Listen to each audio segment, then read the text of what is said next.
Hi guys! Good morning! Andito kami ngayon sa labas at maglalaro kami. Kasama ko yung aking alaga kasi wala siyang pasok today. Katatapos lang ng picnic nila kahapon, so wala siyang pasok. Dito kami maglalaro. Papakita ko sa inyo.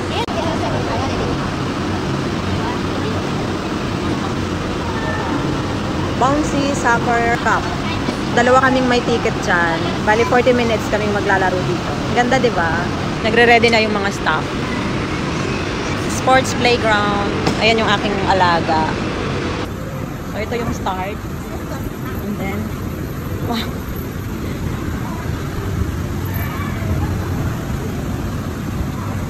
So, ayun yung aking alaga. Meron ditong pag ganito. Grabe, ang sarap dito. Tapos, meron din dito. Pwede kang umakyat-akyat dyan. Grabe, ang lambot. Foam talaga siya. Makatalo. Nakakaloka. Tapos meron din dito akyatan hanggang doon sa may taas. Ang ganda dito guys, no? Meron din dito ano. Umakyat na siya doon. Ang sarap dito talaga. Come! Slide! Woo!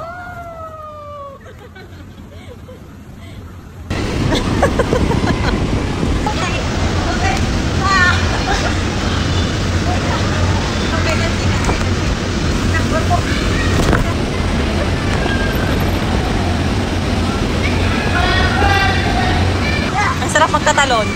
Oh? Ang lambot.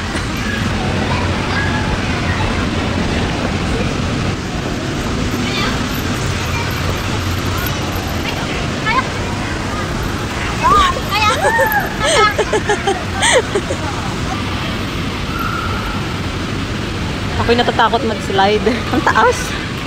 Okay, go. Go.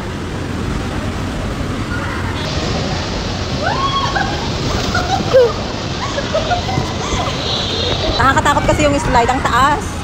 Ako'y natatakot. Nakakaba. Ito ang lakas ng loob nito eh. Binidyohan niya ako. Diba? Nag-enjoy din ang matanda.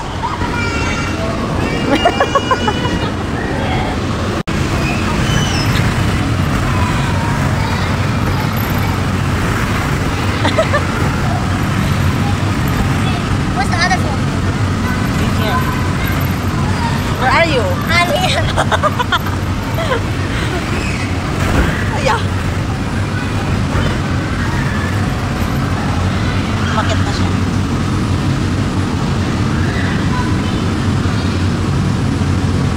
You can jump. You can jump.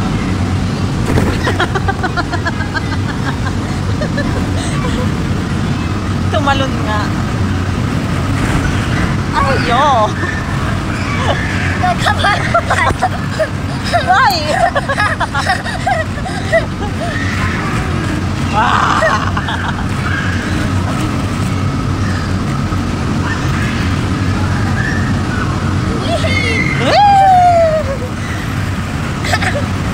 Ang sarap talaga dito.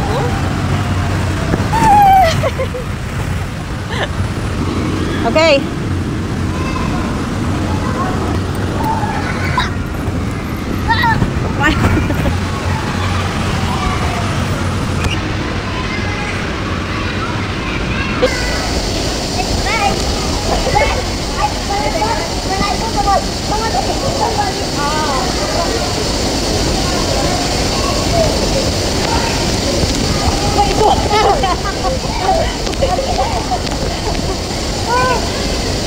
Bouncy Soccer Cup.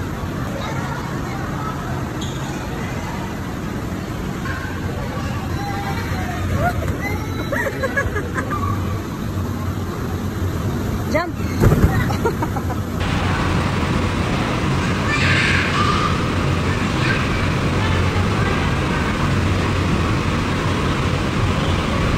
Go on the top!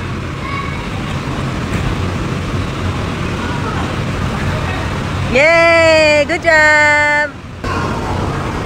Ayan!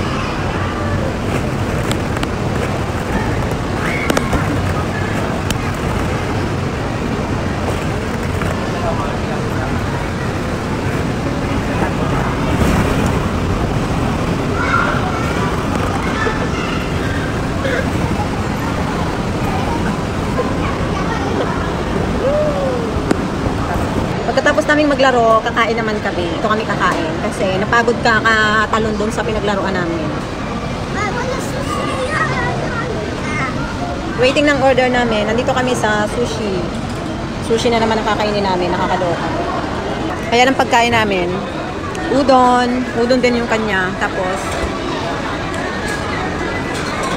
drinks. So, yan lang. Yan lang ang pagkain namin. Mamaya pag kulang, bibili ulit kami. Kaunti lang kasi yung order nila. Isang order, kaunti lang. So, kain muna kami.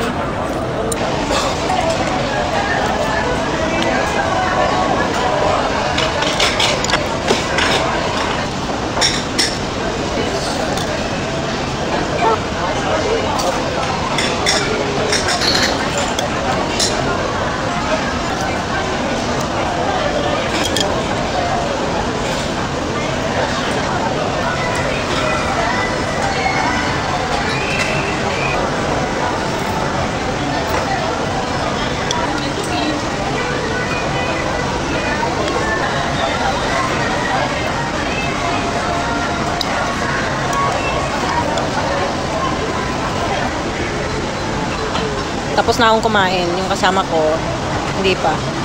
Hindi pa siya tapos.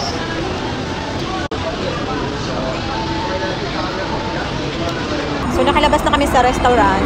Pauwi na rin kami. Pero, gusto niyang dumaan ulit dito sa may palaruan. Wala nang kapaguran sa paglalaro. Pagbigyan ko lang siya ng mga ilang minuto. Ang ganda din dito, oh. May mga,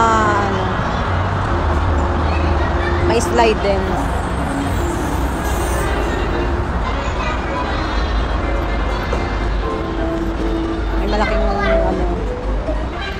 Malaking whale.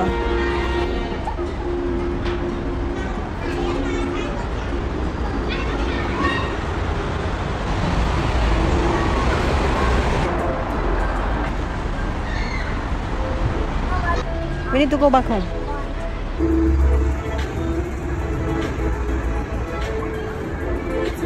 Waiting naman kami ng bus. Pauwi na kami sa bahay.